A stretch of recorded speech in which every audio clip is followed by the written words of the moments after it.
الحمد لله رب العالمين، والصلاة والسلام على سيدنا وحبيبنا محمد وعلى آله وأصحابه أجمعين. ئیمانداران و خواناسانی زۆر بەڕێز، هەموومان یەقینمان هەیە کە ڕۆژێک ئەم ژیان و ژینگەیە بەجێ دێڵین. هەموومان ئەو یەقینەمان هەیە کەوا ڕۆژێک تەمەنمان کۆتایی پێدێ و مەرگ ڕاپێچمان دەکا بۆ دنیای قیامەت. تەنانەت کافریش کە بڕوای بە بوونی ئەڵڵا نییە سوبحانەه وتەعالا، پەنا بەخوای پەروەردگار ماڵوێرانی دنیا و قیامەتە.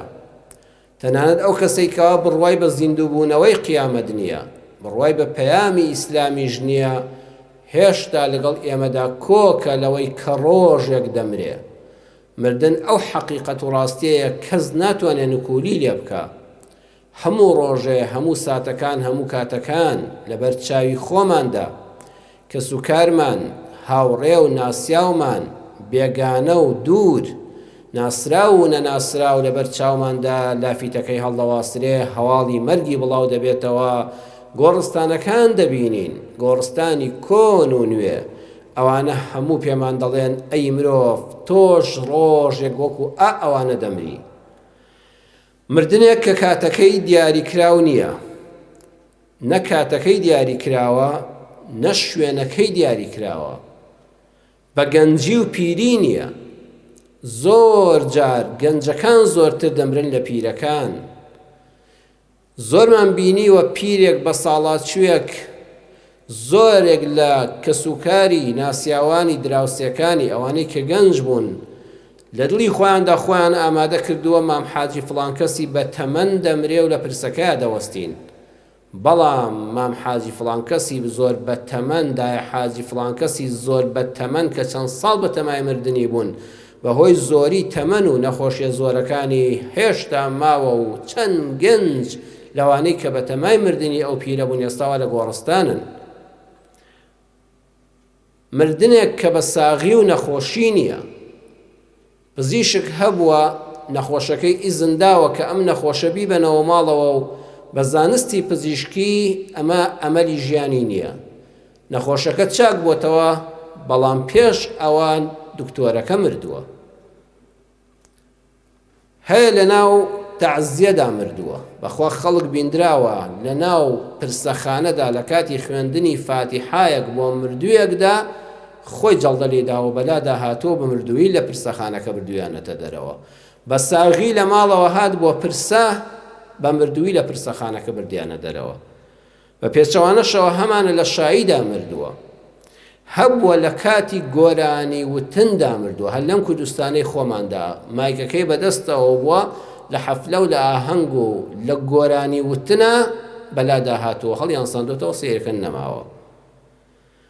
بەسەرهاتی زۆر واقعی هەیە لەم کوردستانەدا کە عەرزم کردن بەخوا مردن بە ساغی و بە نەخۆشی نییە. ئێمە وا دەزانین هەر ئەوانەی کە نەخۆشن دەبێ خۆیان ئامادەکەن بۆ مردن، هەر ئەوانەی کەوا بەتەمەنن، هەر ئەوانەی کەوا دڵتەنگ و غەمبارن، هەر ئەوانەی کەوا لە شەڕ و لە جەنگدان خۆیان وەکو سەربازێک یاخود وڵاتەکان لە جەنگا بیری مردنیان بکەوێتەوە. بەڵام نابە پێچەوانەوە لە هەموو سات و کاتێکا پێویستە تۆ مردنت لایە دەبێ. بەخوا ئەوە چارەنووسەکەمانە ئەو مردنە. بەداخەوە زۆرمان لە یادمان کردووە، وایە بە پێویستم زانی یادێک لە مردن بکەینەوە.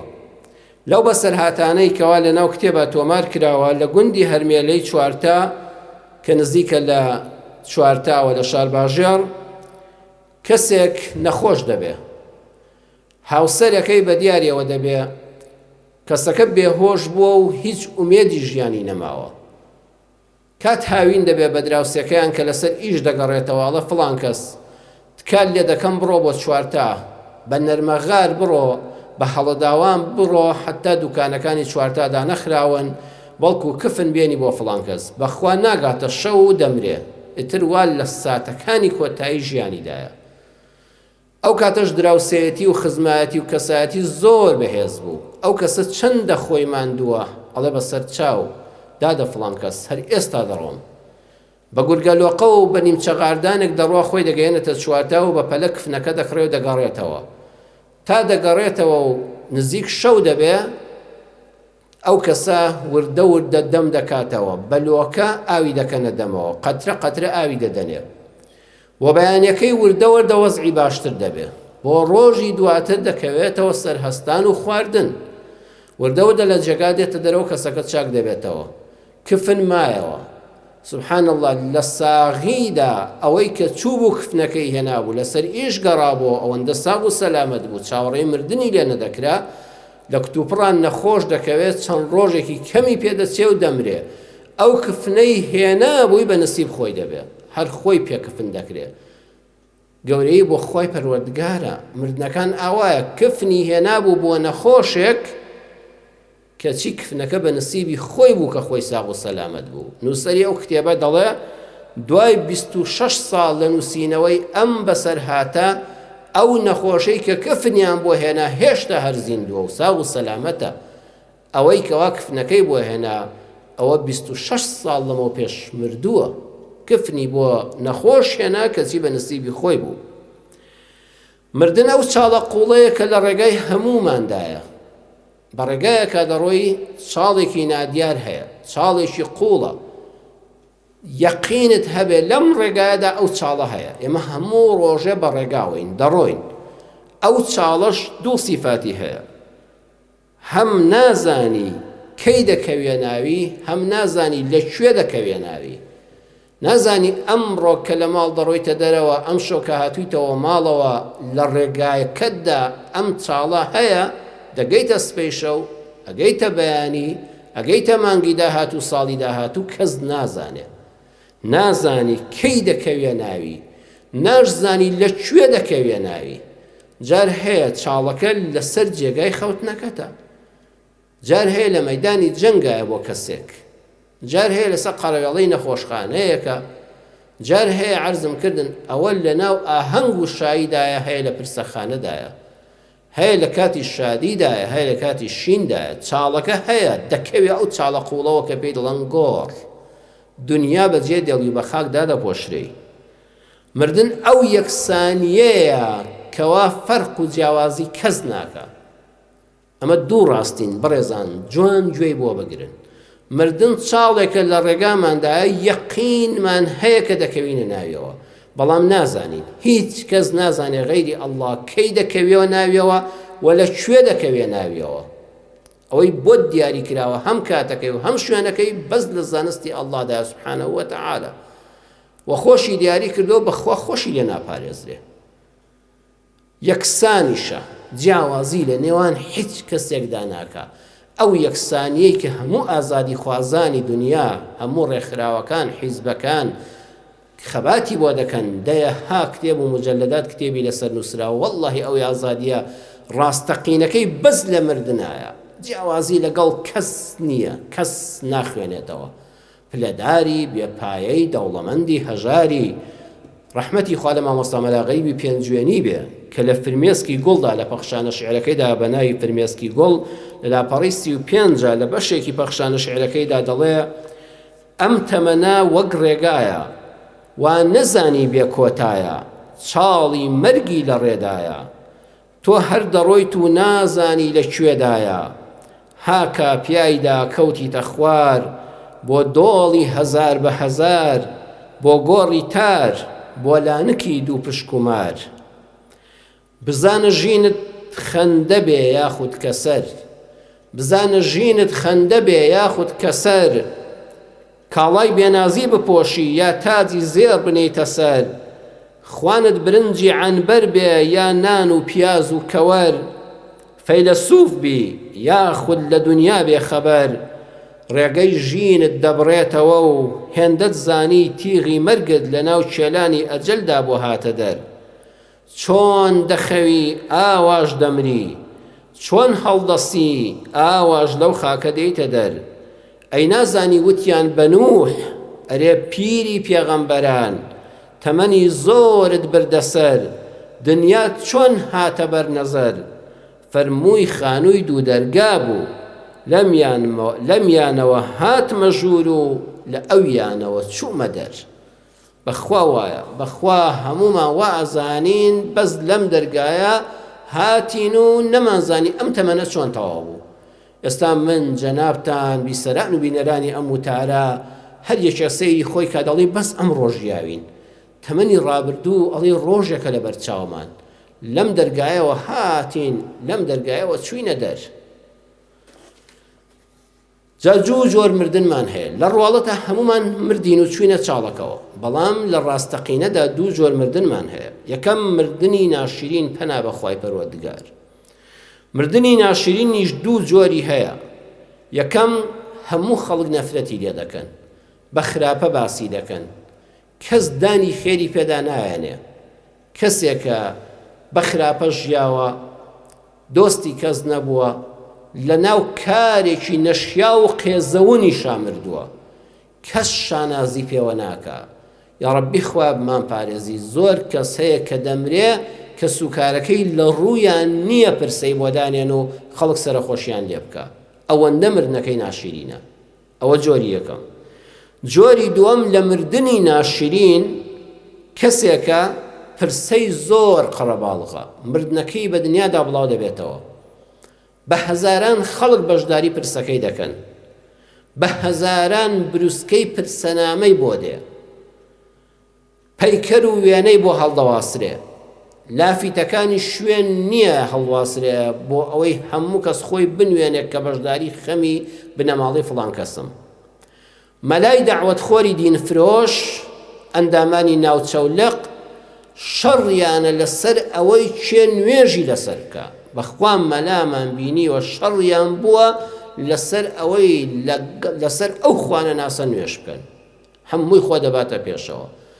مەلای دینفرۆشی قورئان فرۆش لە پرسەکەیدا بەردەوام ئیلا ڕوح المەغفوری المەشکوری نازام چی پێدا دێ و دەڕازێنێتەوە بۆ کەسێک کە یەکەم هەیە هەر بڕوای بەخوانیە نەعوذ بالله، هەر مولحید بووە، ڕۆژە سوزدەیەکی بۆ خوا نەبردووە، بڕوای بە یەک کەلیمەی ئەو قورئانە نەبوو کە ئەو مەلا دینفرۆشە دەعوەت خۆرانە شەڕیانە لەسەر ئەوەی کەوا چێ نوێژی لەسەر بکە، چێ تەڵقینی بدا لەسەر قەبران، چێ قورئانی بۆ بخوێنێ، چێ پرسەکەی هەستێنە و وتار بە باڵایە بڵێ. یان کەسێکە مولحید نییە، ئەڵێ موسڵمانم، دروشمی ئیسلامیش بەرز دەکاتەوە، بەڵام دز و گەندەڵە، بەڵام ئەم میلەتەی دادۆشیوە، بەڵام خەڵکێک لە وڵاتی ئێمەدا کە دەبوو هەژاری نەناسێ، هەژار خراوە بەهۆی حکومڕانی خراپەکەی ئەوەوە. ئەمە با هەموو خەڵک ستایشی بکە، با بە هەزاران خەڵک بەشداری پرسەی بکە، با قەبری تایبەتی هەبێ، بەخوا بەڕێزان ئەمە شەرمردنی ناشرینە. خۆی گەورە بە ڕەحمی خۆی لەم جۆرە بمان پارێزێ. جۆری دووەم مردنی جوانە. مردنی جوان یعنی بە جوانی مردن. چەند جوانە ئینسان لە مەوقیفێکا بمرێ سەری لە سوژدەیە بێ.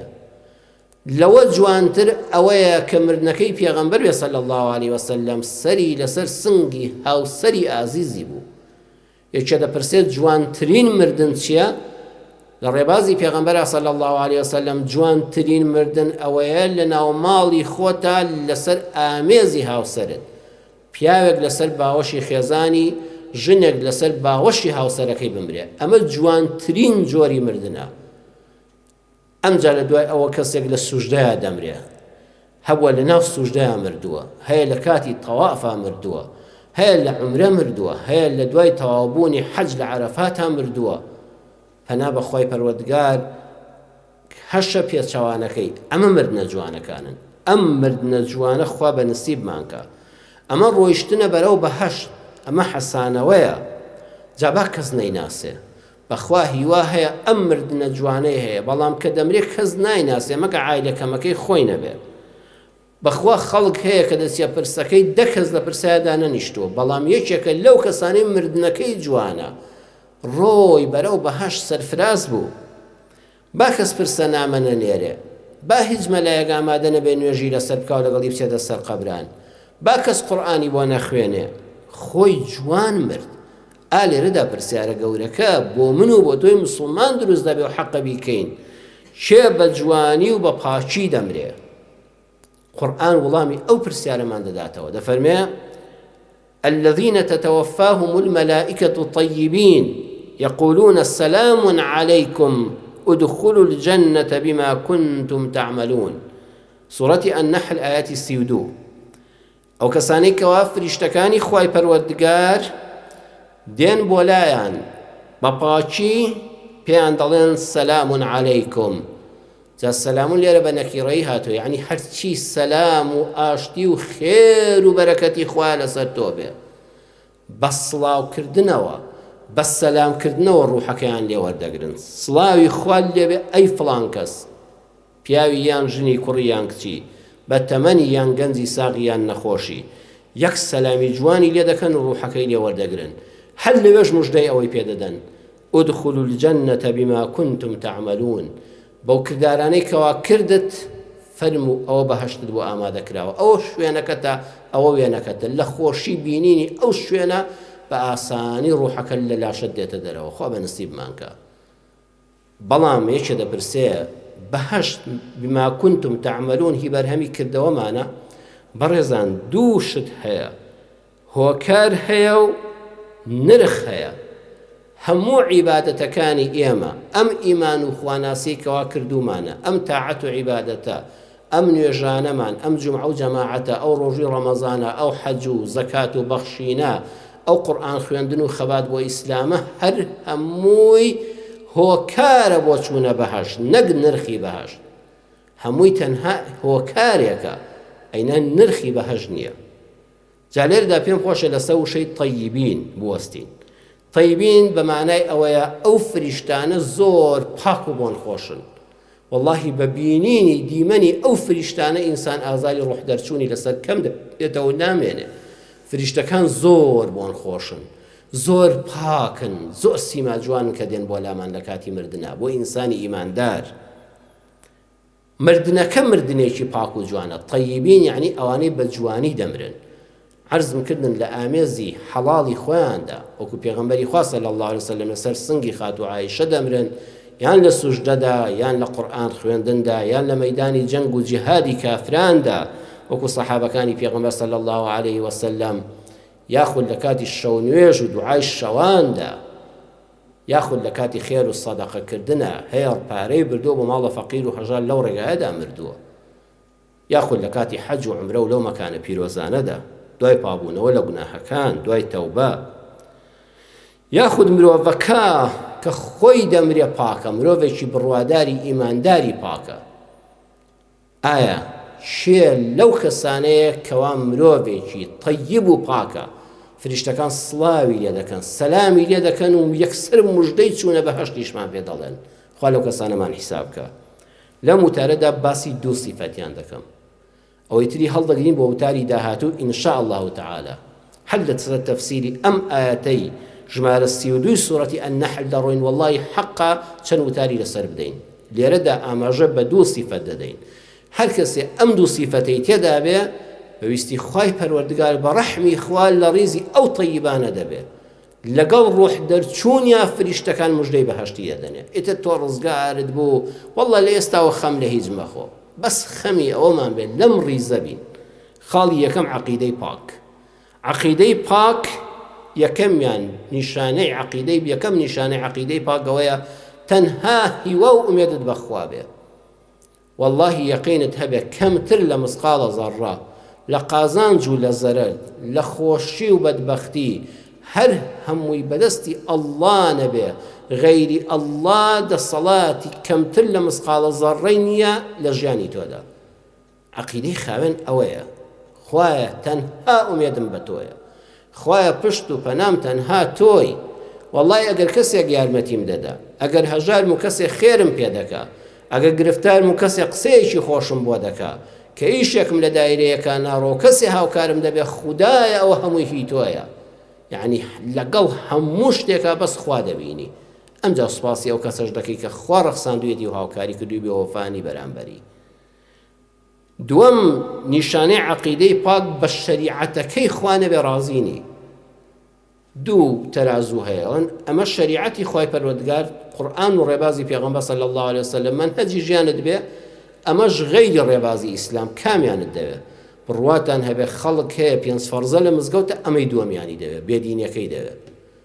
عقیدەی پاک کە لە سەرە مەرگا فریاد دەکەوێت ئەوەیە بڵێ خودای پەروەردگار تۆ بە شاهید بە یەقینی ناودڵمە بەغەیری شەریعەتی ئیسلام ڕازی نیم بە کرداریش بیسەلمێنی هەر بە قسە نا کە میرات دابەش دەکرێت ڕازی بە شەریعەتی خوای پەروەردگاریان بە هەوا و هەواسی خۆت یان ئەگەر لەگەڵ ئارزوەکانی تۆدا نەگونجا ڕوود لە شەریعەتەکەنی و بە شەرعی ناکەی لە نیکاحەکەتە لە تەلاقەکەتە لە کەس بە شودانەکەتە لە ژن هێنانەکەتدا لە دۆستایەتی و پشتکردن لە خەڵکیدا دەگەڕێیتەوە بۆ شەریعەت یان لەو شوێنەدا کە مەسلحەتەکەی خۆت ڕۆی پشت لە شەریعەت دەکەی عەقیدەی پاک ئەوەیە خوایە بەغەیری شەریعەتی تۆ ڕازی نیم بۆ ژیان ڕازی نیم لەو مەحکەمەی دنیامدا لەم وڵاتەی مندا غەیری حکمی خوا لەسەر مێزی دادگادا لە بەردەمیدا دۆراکاری پێ بکرێ بەڵام خۆشت لەو شوێنەدا کە خۆت مخەیەری و دەسەڵاتت هەیە خۆشت بە کردار بیسەلمێنی کە پابەندی شەریعەتی خوای پەروەردگاری نەکرد بە قسە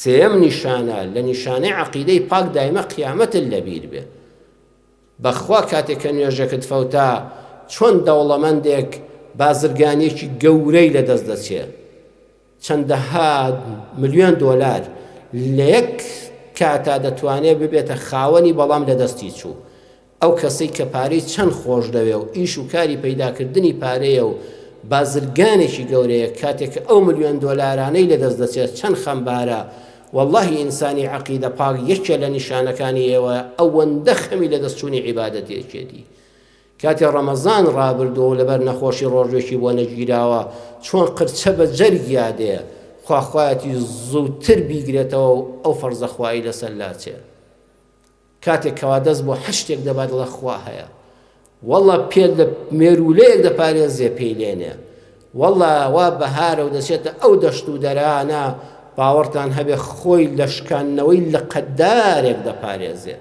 والله دەبەیەک فڕێنادا دەڵێ خوای پەروەردگار ئەم ژینگەی بە من بەخشیوە ئەم کوردستانە تخوا با پیسینەکەم چونکە لە قیامەتە لێپرسینەوەی لەسەرە والله ئاگرێک بەجێ ناهێڵێ ئەڵێ نابان نەبمە زیان خۆ کەسیش چاوی لێ نییە کەسیش محاسەبەی ناکە بەڵام دەڵێ خوا ئاگای لێتی خۆ قیامەت هەیە ئەمە هەمووی لە قیامەتە پاداشت و سزای لەسەرە خودایە لەبەر خاتری تۆ هەر کەسی ئەوە عەقیدەی بێ واللهی لەسەرە مەرگا بە پاشی دەمرێ والله لەسەرە مەرگا فریشتەکانی پەروەردگار موژدەی بەهەشتیە دەنێ خاڵی دووەم حەڵال خۆری يا أيها الناس كلوا من طيبات ما رزق يا أيها الناس كلوا مما في الأرض حلالا طيبا لسورة البقرة آيات 168 پەروەردگار دەفەرمێ ئەی خەڵقینە بخۆن کە لەوەی کەوا لەسەر زەویدایە بەڵام لە دووشتی یەکەم حەڵال بێشتەکە دووەم پاک بێ باشە هەموو حەڵاڵەکە لەگەڵ پاکەکەدا چ جیاوازیشان هەیە سەیری وردی ئەم قورئانەکەن